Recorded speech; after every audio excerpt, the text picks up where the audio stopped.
Hi viewers, this is मेरे बाहा Imran and you are watching my YouTube channel. Viewers, सबसे पहले चैनल को सब्सक्राइब कीजिए, वीडियो को लाइक कीजिए, शेयर कीजिए और बेल आइकन ऑन करना मत भूलिएगा। आज हम दो टॉपिक्स पर जो है वो आज गुफ्तगू करेंगे और इसलिए हमने इनवाइट किया मुजफ्फर भाई को। मुजफ्फर भाई, आपके वक्त का बहुत शुक्रिया कि आपने हमारे व्यूअर्स के लिए टाइम निकाला। जी, बहुत शुक्रिया रिबा, आपने इनवाइट किया। Thank you very much. और आपके तमाम जो दर्शक हैं, देखने वाले हैं, उनको भी बहुत बहुत नमस्कार, अस्सलाम वालेकुम, सत श्री अकाल और गुड। इस वक्त तो रात का टाइम है, लिहाजा ये वीडियो तो सुबह आप अपलोड करेंगी तो गुड मॉर्निंग। सही हो गया, गुड मॉर्निंग। वाकई ये सुबह अपलोड होगी तो गुड मॉर्निंग सबको।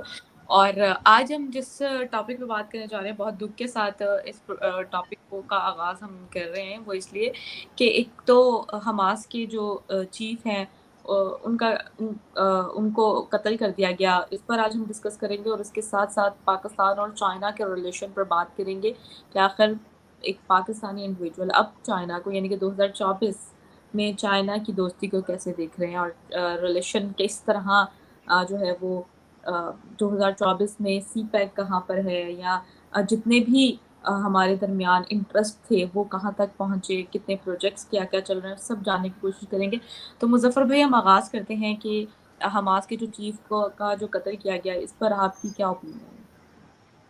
देखिए, एज ए अगर पाकिस्तानी बात की जाए तो एक अफसोसनाक वाक़या है। गमज़दा हैं हम इसको लेके। लेकिन इसकी आगाज़ देखें, पिछले साल 7 अक्टूबर को जो हमास की तरफ से आगाज़ किया गया था, जो अटैक किया गया था इसराइल के ऊपर, उसका ये अंजाम अब हमने देखा है कि ये अंजाम हुआ है कि इसका एक बहुत ही खौफनाक जंग इस दौरान में हुई है। उस जंग के अंदर हज़ारों लोग जो हैं वो मारे गए हैं।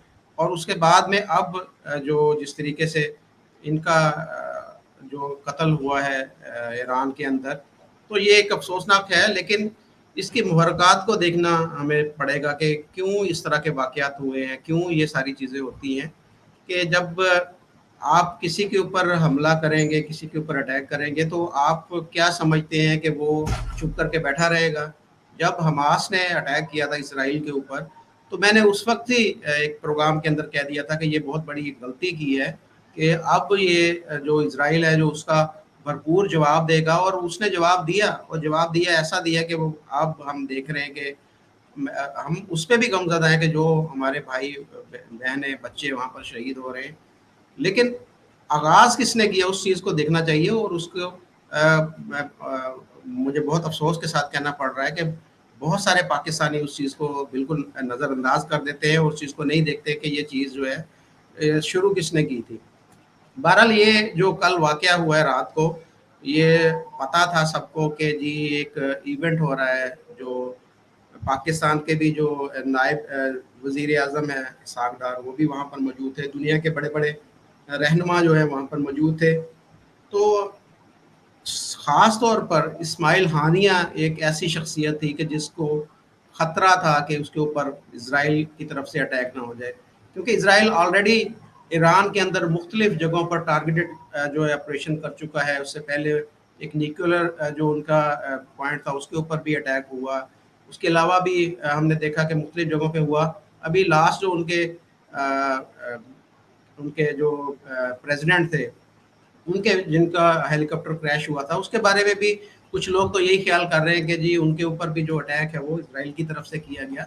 तो ये एक सिक्योरिटी लैब, मैं इसको बोलूँगा कि इस तरीके से एक सिक्योरिटी लैब था कि जिसकी वजह से इज़राइल की इंटेलिजेंस इतनी स्ट्रॉन्ग थी कि उसने बिल्कुल उनकी जगह को निशानदही करके और अपने मिसाइल के थ्रू जिस तरीके से उनको मारा है।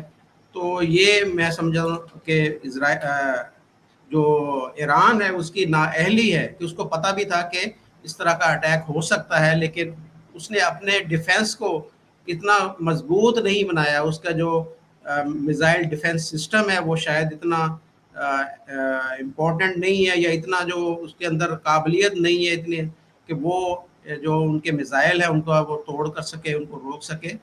बहरहाल, ये चीज़ें अभी सामने खुलकर नहीं आई कि मिसाइल उनकी तरफ से आया है, क्या हुआ है बीच में, क्या कहानी है। ये तो वक्त के साथ चीज़ें सारी जो है वो जब खुलेंगी तो पता चलेगा कि क्यों इस तरह का वाक़या हुआ है कि जो कौन से ऐसे लोग हैं, इतनी सख्त इंटेलिजेंस, इतनी सख्त वहाँ पर सिक्योरिटी और सारा कुछ होने के बावजूद ये पता होना कि जी वो कहाँ पर मौजूद हैं, इस्माइल हानिया कहाँ पर मौजूद हैं और उनकी रिहाइशगाह कहाँ पर है, और वहीं पे अटैक होना और उनका मारा जाना जो है, ये ईरान की जो सिक्योरिटी है, ईरान की जो इंटेलिजेंस है, उसके ऊपर एक सवालिया निशान है। कुछ बातें यहाँ पर पाकिस्तान के अंदर हो रही हैं, चहमगोइयाँ हो रही हैं कि शायद कहीं न कहीं कुछ ईरान के लोग इसके अंदर मुलव्वस ना हों, जो कि खुद इनसे जान ना छुड़ाना चाहते हों। तो ये बातें हो तो रही हैं, लेकिन अभी इनकी कोई तस्दीक नहीं हुई। वक़्त के साथ ये चीज़ें जो है वो पता चल जाएँगी कि ये इसके पीछे कौन है। अब आगे जो मेन चीज़ ये है कि इसके ऊपर रिएक्शन क्या होगा, कि ईरान इसके ऊपर कोई स्ट्रॉन्ग रिएक्शन दिखाता है, इज़राइल के ऊपर दोबारा से वो हमला करने की कोशिश करता है, और हमास की तरफ से कुछ ज़्यादा सख्त किस्म के हमले इज़राइल के ऊपर आगे देखने को मिल सकते हैं। ये सारी चीज़ें जो हैं वो वक़्त के साथ पता चलेगा। अभी हमने देखा कि जो पासदारान इस्लाम हैं, उसके जो सुप्रीम लीडर है ईरान के अंदर, उन्होंने भी जो है वो ऐलान किया है कि इसके नतायज जो है वो इज़राइल को भुगतने पड़ेंगे, और हिजबुल्लाह और जो हमास है उनकी तरफ से भी जो है वो सख्त किस्म के बयानात आ रहे हैं। वो ये कह रहे हैं कि हम अपने लीडर का बदला लेंगे। तो बहरहाल ये आगे हालात कुछ ज़्यादा ख़राब होते नज़र आ रहे हैं। अभी हमने देखा कि पिछले हफ्ते के अंदर जो हिजबुल्लाह की तरफ से अटैक किया गया गोलान की पहाड़ियों के ऊपर, वहाँ पर जो है वो निहत्थे लोग जो है वो मारे गए। उसके जवाब में इज़राइल ने जो अटैक किया बैरूत के ऊपर, उसके अंदर भी निहत्थे लोग और कुछ जो है वो कह रहे हैं कि कमांडर जो है वो हिजबुल्लाह का वो मारा गया है। बहरहाल ये चीज़ें बढ़ती जा रही हैं। पहले ये गज़ा और इज़राइल का था, अब इसके अंदर ईरान भी इन्वॉल्व हो गया, इसके अंदर लेबनान भी इन्वॉल्व हो गया। कल को तुर्की भी इस तरह की कोई हरकत कर देता है, या और जो मिडल ईस्ट से कोई मुल्क जो है वो भी इसमें शामिल हो जाता है, तो ये जंग जो है ना वो फैल जाएगी, और फैलते-फैलते इसके असरात जो है वो दूर तक जाएँगे, और मुझे ख़तरा है कि ये कहीं तीसरी आलमी जंग जो है वो इसकी वजह से ना छिड़ जाए। बहुत ही इस वक़्त जो है वो एक मैं समझता हूँ कि ख़तरनाक सिचुएशन बनी हुई है मिडल ईस्ट की, और उसपे सोच विचार करने की ज़रूरत है। और ख़ास तौर पर इस पे जो है अमेरिका ने भी अब देखें कि वो बोल दिया है कि अगर इज़राइल के ऊपर किसी ने हमला किया तो अमेरिका उसको अपने ऊपर हमला तसव्वुर करेगा। उधर से चाइना और रशिया की तरफ से भी सख्त बयानात आ रहे हैं। तो बहरहाल ये एक खिचड़ी सी पकी हुई है, बनी हुई है, कि देखें अब कल को क्या होता है इसके ऊपर। अब एक दो दिन में जो चीज़ें जो है ना वो क्लियर होना शुरू हो जाएंगी। क्लियर होंगे और फिर ये हालात पता चल सकेंगे कि क्या होने जा रहा है। लेकिन वाकई मुजफ्फर भाई, अभी आगे आने वाला टाइम जो है वो, या जो हालात नज़र आ रहे हैं इस जंग के, वो और ख़राब होते हुए नज़र आ रहे हैं। बाकी हम उम्मीद ही कर सकते हैं कि चीज़ों को बेहतर किया जा सके, और हमें चाहिए कि हम ऑब्वियसली, हम पे अभी बहुत सारे प्रेशर है, हम तो किसी चीज़ पे भी नहीं बोल सकते हैं और अपना कोई स्टांस भी नहीं रख सकते इस टाइम। और हमें चाहिए कि अपने एंड पे कहीं ना कहीं कोशिश करें कि पीस पैदा हो सके। अब बात हम करते हैं चाइना पर। तो मुजफ्फर भाई, आप क्या समझते हैं, सी पैक का प्रोजेक्ट लेकर पाकिस्तान और चाइना के रिलेशन को आप कैसे देख रहे हैं? जितने प्रोजेक्ट्स इनके दरमियान चल रहे थे, या अब चल रहे हैं, या जो बंद भी हो गए, जो अभी आने वाले टाइम में और स्टार्ट भी हो सकते हैं, या ट्रेड जो हो रही थी, क्या सारा कुछ कैसे आप देख रहे हैं पाकिस्तानी आंख से? देखिए, पाकिस्तान और चाइना के रिलेशन जो है ना वो वन साइडेड रिलेशन है, कि पाकिस्तान कहता है जी कि चाइना मेरा महबूब मुल्क है, हमें चाइना से बहुत प्यार है, जबकि चाइना को हमसे प्यार नहीं है, वो चाइना को अपने पैसे से प्यार है। उसका हमने ये जो चीज़ें देखी हैं वो ये है कि अभी हाल ही में जो आईपीपीज़ के बारे में बताया गया है कि जो पाकिस्तान के अंदर बिजली बनाने वाले यूनिट हैं, वो चाइना के एक कंपनी के पास है, चंद यूनिट, और उनके बारे में ये बताया कि उन्होंने अभी तक कोई एक यूनिट बिजली पैदा नहीं की, उनमें से चंद एक की बात मैं बता रहा हूँ, और वो पूरे के पूरा फुल कैपेसिटी के हिसाब से वो चार्ज कर रहे हैं, कि अगर फुल कैपेसिटी के हिसाब से वो यूनिट चलता, वो जितने उनके पैसे बनने थे वो पैसे पाकिस्तान हुकूमत से वो चार्ज कर रहे हैं। तो कौन सा हमारा वो हमदर्द और खैर खा मुल्क है कि जो हमें जब भी कोई ज़रूरत पड़ती है हम उसके पास जाते हैं, तो वो हमें कोई रिलीफ या हमें कोई इमदाद या हमें कोई इस तरह का पैकेज नहीं देता जिससे हमारी जो मुआशियत है, हमारी इंडस्ट्री है या हमारी इकोनॉमी है वो बूस्ट हो सके, वो हमें इतना महंगा इंटरेस्ट देता है, उसको ऊपर इतना लोन इंटरेस्ट होता है जो हमें वो लोन देता है कि वो हम पे नहीं कर पाते। अब देखें वो इंटरेस्ट के ऊपर इंटरेस्ट, इंटरेस्ट के ऊपर इंटरेस्ट, वो बढ़ता बढ़ता बढ़ता इतना हो चुका है कि अब पाकिस्तान उसको रूल ओवर करवाने के लिए भी हमारे जो फाइनेंस मिनिस्टर हैं वो पिछले कुछ हफ्ते, एक दो हफ्ते पहले वहां पर थे और उनसे रिक्वेस्ट की है कि हमारे पास अब इतने पैसे नहीं बचे कि हम आपको जो है वो कुछ पैसे दे सके, तो आप हमारा जो ये लोन है इसकी जो किस्तें हैं उसको 8-10 सालों के लिए और मजीद एक्सटेंड कर दें, आगे बढ़ा दें। तो चाइना ने भी बोला कि हाँ इनके पास पैसे तो हैं नहीं, ये ना हो कि कल को ये डिफॉल्ट हो जाए और हमें कोरा जवाब हो जाए। जाहिर बात है जब कोई मुल्क डिफॉल्ट कर जाता है तो जितना भी उसके ऊपर कर्जा होता है सबसे पहले वो उसके ऊपर से अपनी जान छुड़ाता है कि भाई मैंने आज मेरे पास पैसे नहीं है, मैं किसी को पैसे वापस नहीं कर सकता, लिहाजा मेरे ऊपर जितना कर्जा था वो ख़त्म हो गया। तो ये जो आईएमएफ है या वर्ल्ड बैंक है या चाइना है, ये पाकिस्तान को मरने नहीं देते, सिसका सिसका के मार रहे हैं। वो ये चाह रहे हैं कि ये ऐसे ही तड़पता रहे, सिसकता रहे और जो भी इसके पास आता है वो ये यूएई से कुछ मांग के लाता है या ये सऊदी से मांग के लाता है या कुछ बाहर से जो हमारे पाकिस्तानी रेमिटेंस भेजते हैं वो, और या कुछ मुल्क से अंदर से जो चीज़ें जनरेट होती हैं टैक्स के या कोई और जो चीज़ें जो पैसा होता है तो वो थोड़ा थोड़ा करके कभी वो चाइना को दे देता है, कभी आईएमएफ को दे देता है, कभी वो वर्ल्ड बैंक को देता है। जितने बिजली के अब भी ये देखें ना कि हमने कोई हमारे ऊपर लाइबिलिटी होती है, हमने कोई पैसे देने होते हैं तो क्या करती है हमारी गवर्नमेंट, सबसे पहले या पेट्रोल के रेट बढ़ा देती है या वो बिजली के रेट बढ़ा देती है और उससे जो पैसे जनरेट होते हैं वही पैसे उठाकर वो जो किस्त होती है, इंस्टॉलमेंट होती है, वो दे देती है।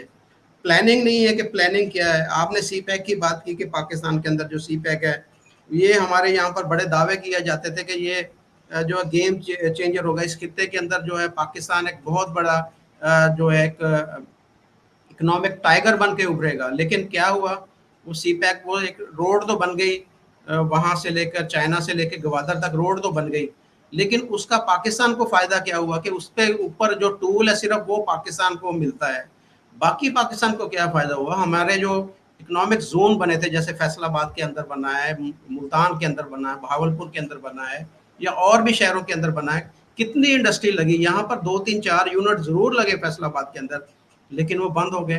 तो क्या फायदा क्या हुआ। देखिए जब तक आपके जो मुल्क के अंदर इंडस्ट्री नहीं चलेगी, इंडस्ट्री चलाने के लिए क्या चीज़ें ज़रूरी है, सबसे पहले तो ये है कि आपने उनको एटमॉस्फेयर जो है, माहौल जो है वो साजगार देना है। इंडस्ट्री के लिहाज से आपको लेबर जो है अच्छी स्किल्ड लेबर उनके पास होनी चाहिए। पाकिस्तान के पास ये मसला ये है कि हमारे पास जो स्किल्ड लेबर ही नहीं है, हमारे पास आम मजदूर तो जितने मर्जी हम भर्ती कर रहे हैं, लेकिन स्किल्ड लेबर चाहिए होती है किसी भी इंडस्ट्री को चलाने के लिए, वो हमारे पास नहीं है। रॉ मटेरियल ये सस्ता होना चाहिए। हम सारा का सारा रॉ मटेरियल जो है वो चाइना से इंपोर्ट करते हैं, जिसकी वजह से उसके रेट मनमर्जी के उनके रेट होते हैं। और वो तीसरा जो है हमारी जो बिजली है वो इतनी महंगी है कि वो जो हमारी कॉस्ट ऑफ प्रोडक्शन होती है वो हमारी जो सेल रेट होता है उससे भी ज़्यादा बढ़ जाती है। एक चीज़ जो मार्केट में हमने 1,000 रुपये का एक चीज़ बेचनी है तो उसकी जो कॉस्ट ऑफ प्रोडक्शन है वो 1,200 रुपये हो जाती है। तो किस तरीके से हम कम्पीट कर सकेंगे और मार्केट में सर्वाइव कर सकेंगे। यही वजह है कि जो इंडिया है, जो बांग्लादेश है और श्रीलंका है, वहाँ पर जितने यूनिट लगे हैं उनके एक्सपोर्ट इसी वजह से ज़्यादा है कि उनकी कॉस्ट ऑफ प्रोडक्शन पाकिस्तान की निस्बत बहुत ज़्यादा कम है और वो उनको मार्केट से, इंटरनेशनल मार्केट से ऑर्डर लेने में कोई मुश्किल नहीं होती। पाकिस्तान को सिर्फ और सिर्फ जो यूरोपीय यूनियन कंट्रीज़ की तरफ से जो एक कोटा दिया जाता है उसकी वजह से हमारी कुछ थोड़ी बहुत एक्सपोर्ट है। अगर हमें कंपटीशन करना पड़े इंडिया से,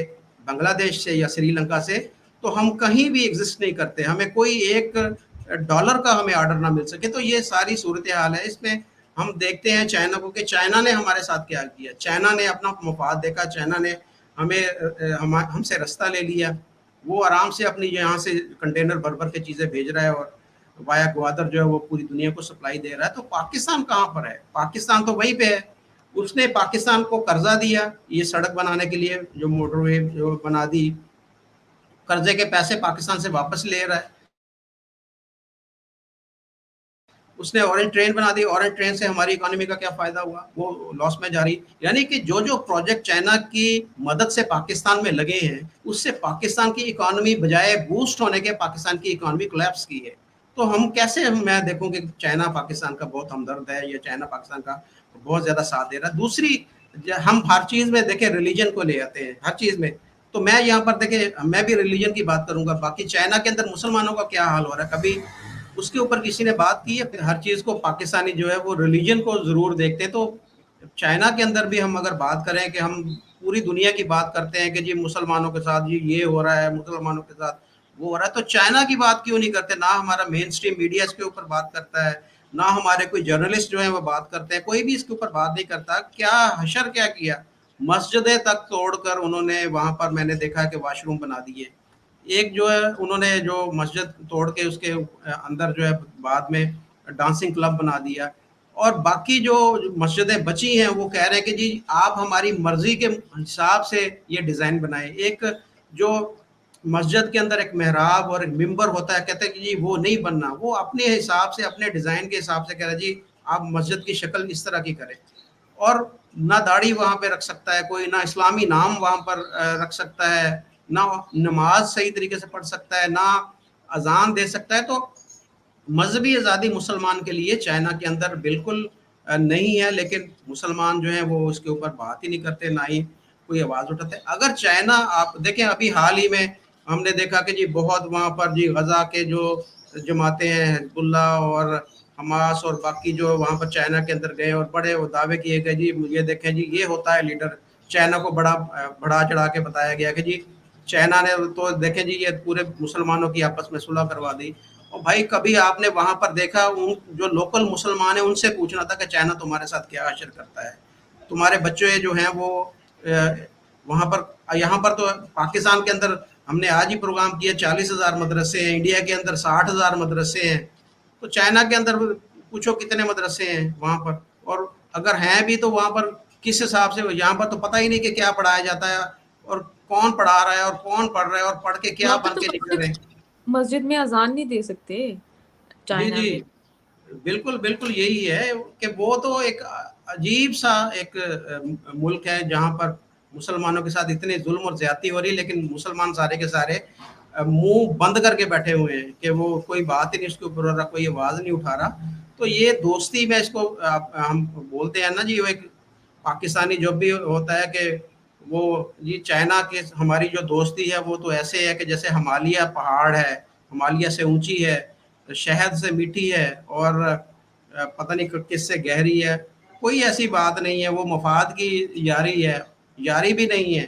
پاکستان کی طرف سے یاری ہے اور ان کی طرف سے انکاری ہے.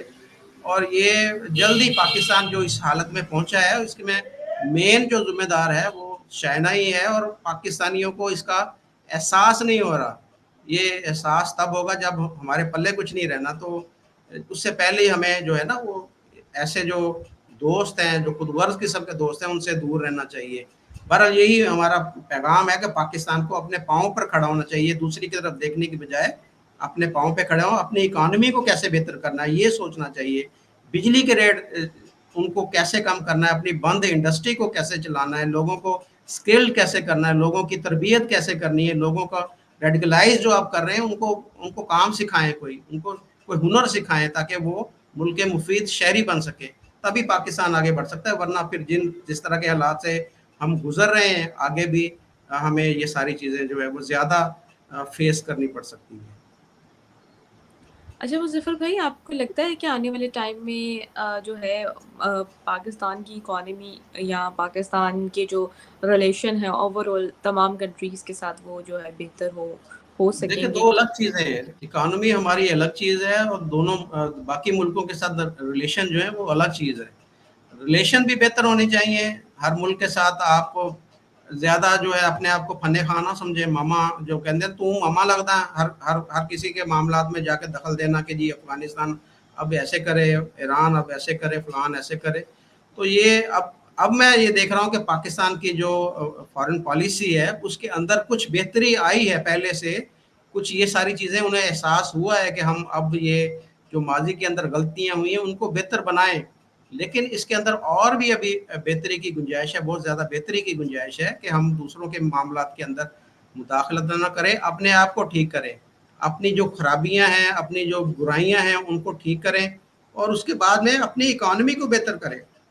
اکانومی کو بہتر کیسے کیا جا سکتا ہے کہ سب سے پہلے آپ اپنے ملک کے اندر جو ہے وہ لا اینڈ آرڈر کو بہتر بنائیں، اپنے ملک کے اندر سیکیورٹی جو ہے اس کو بہتر بنائیں۔ ہمارے تو یہ ٹی ٹی پی والے تو ہمارے یہاں پر سر پر آ کے بیٹھے ہوئے ہیں، اور وہ افغانستان والے کوئی بات سننے کو تیار نہیں۔ تو یہ جب تک یہ ایک ناسور جو ہم چمٹا بیٹھا ہے اس کو جب تک ایک آپریشن کر کے صحیح طریقے سے نہیں نکالا جائے گا تو یہ تو ہمارے اوپر چڑھ دوڑیں گے۔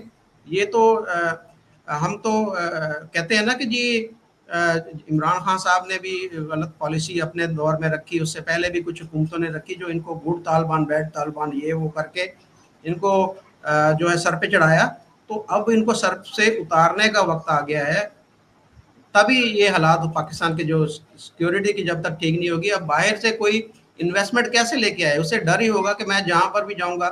ابھی حال میں پاکستان کے اندر آپ نے دیکھا ہوگا کہ نیکسٹ کولا جو کمپنی ہے اس کے آنر کو اغوا کر لیا گیا اور پتہ نہیں کتنے کروڑ روپے اس سے تاوان لے کے اس کو چھوڑا گیا۔ جب اس طرح کی خبریں باہر نکلتی ہیں، دوسرے ملکوں میں جاتی ہیں، تو کون آئے گا، کون آ کے یہاں پہ انڈسٹری لگائے گا؟ اس کو یہی خطرہ ہوگا کہ میں باہر نکلوں گا تو مجھے پکڑ لیا جائے گا، اغوا کر لیا جائے گا۔ تو یہ ساری چیزوں کو جب بہتر کریں گے، ایک اعتماد کی فضا پوری دنیا کے اندر بحال ہوگی، اور پوری دنیا سے کوئی بھی جب پاکستان ابھی 126 ملکوں کا ہم نے بولا کہ جی وہ آئیں ہمارے ملک میں فری ویزا، کوئی نہیں، کون آئے گا؟ ہر بندے کو اپنی جان پیاری ہے، ہر بندے کو اپنی جو مال پیارا ہے۔ تو جان و مال کی اگر حفاظت نہیں ہم کر پائیں گے تو کون آئے گا؟ تو سب سے پہلے ہمیں اپنے لوگوں کی سیکیورٹی کا، اپنے ملک کی سیکیورٹی بہتر بنانے کی ضرورت ہے، تبھی اس ملک کے اندر انویسٹمنٹ بھی آئے گی، یہاں کی اکانومی بھی بہتر ہوگی۔ پھر ہم بولیں گے کہ جی آئیں، جی محمد بن سلمان سے بولیں گے جی آپ آئیں پاکستان کے اندر، آپ انڈسٹری لگائیں، یو اے ای سے بولیں گے، ہم کسی اور ملکوں سے بولیں گے۔ تبھی پہلے تو اپنی بند انڈسٹری تو چلا لیں، ان کو تو چلا لیں، پھر بعد کی بات ہے کہ باہر سے کوئی انویسٹمنٹ آئے گی۔ تو یہ سارے مسائل جب تک حل نہیں ہوتے تو پاکستان کے نہ تو اکانومی بہتر ہو سکتی ہے اور نہ ہی ہماری جو فارن پالیسی ہے اس کے اندر کوئی مجھے تبدیلی ہوتی ہوئی نظر آتی ہے۔ صحیح ہو گیا مظفر بھائی، آپ کے وقت کا بہت شکریہ کہ آپ نے ہمارے ویورز کے لیے ٹائم نکالا، اور ویورز ہمارے چینل کو بھی سبسکرائب کیجیے گا، اپنی رائے کا اظہار نیچے کمنٹ سیکشن میں لازمی دیجیے گا۔ Thank you so much.